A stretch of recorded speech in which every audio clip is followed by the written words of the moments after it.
are back with the First Lady, Dr. Joe Biden, and Dr. Anthony Fauci. There has been so much progress with the vaccine rollout, and the infections are now at their lowest point. How does that make you both feel? I feel great about it, don't you? It's really good news. And we have about 50% of the adult population already vaccinated. We have a bit more than 60% of the adult population having at least one dose. So we're really going in the right direction. We want to, and we're going to hit 70% of the population, the adult population, by the 4th of July. We have to keep going, though, guys. Yes, yeah, we can't prematurely declare victory. That's right.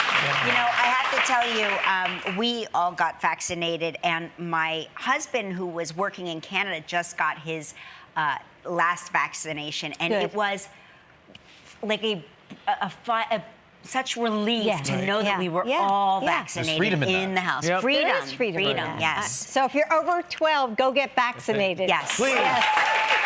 So speaking of which, so Pfizer has been approved for 12 plus, right? Right, and Moderna right after them, too. Okay. Right. And when do you think the youngest of us It's will going to be what we call age de-escalation. We're going to start with the 12 to the 9, then the 9 to the 6, and the 6 to the 2. We anticipate by the time we get towards the end of this calendar year, we'll be able to vaccinate children of any age. So we're getting there. We're getting there. What about a booster? When will we need a booster, if so? We don't know, Ryan. It looks like we will ultimately need one because the immunity from this is likely not going to be infinite. But we don't know when that is. But what we're doing is we're following our cohort of people to see when the level of protection starts to wane, then we'll give the booster. So we're doing the studies now to determine just what those conditions would be. What do you say to someone who just refuses to get vaccinated? What are the reasons somebody might not get vaccinated? But it's based on science. So if you don't want to do it for yourself, do it for your best friend who might have diabetes. So do it for your grandmom who might be compromised. You know, so you have to do it for someone else, your neighbors.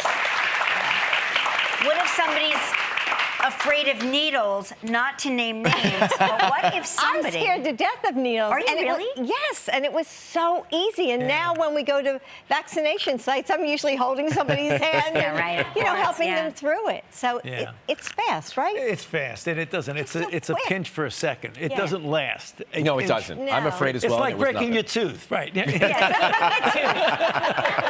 Dr. Fauci, we talked about the 4th of July. What will it look like then and towards the end of the summer here in the States? Yeah, I mean, if we keep going the way we're going now, we're going to start seeing a progression towards normality. Right. And as we get into the summer, it's going to get better and better.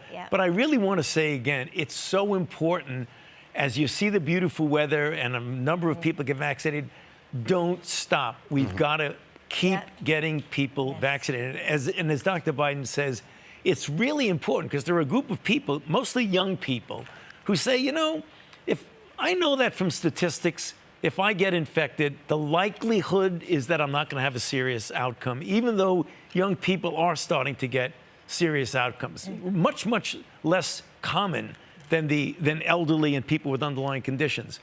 The only difficulty is that Dr. Biden said, if you get infected, even if you have no symptoms, you don't want to be the vehicle to the spread of infection to somebody else. So you may not feel anything, but do you really want to be? I don't think anybody seriously and consciously would deliberately want to hurt someone else, but you would be accidentally doing that. If you get infected and no symptoms and pass it to someone who's vulnerable, you could be inadvertently being part of the problem as opposed to part of the solution. I think it's why so many people here, I have to say, in this building in particular, we had leadership that really protected us and everyone else.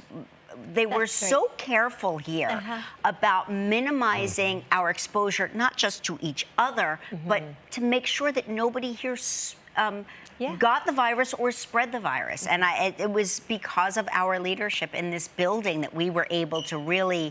Deborah, you know who you are. Deborah O'Connell, you know exactly who you are. She really, you know, it was an effort we all agreed to. And it was lonely and isolating at some point. But now it's possible to have you in studio. Exactly. So thank you very much for coming. Thank you for all your Thank you for all the hard work and hours hours and hours that people really, I don't think, appreciate how hard this work Well, is we're that you're going doing. to keep working, right? Yeah, Keep pushing. we appreciate it. To the finish line, Yeah. till we get to that Yes. finish line. Do you have a candle at dinner tonight? Yes. Are you having one of those What's tonight on back at the the White menu? House? What We'd time's like the to dinner? know. I'm eating at 9 o'clock. Okay. For more information on where to find a vaccine, visit vaccines.gov. Thank you both for coming. Thank you so much.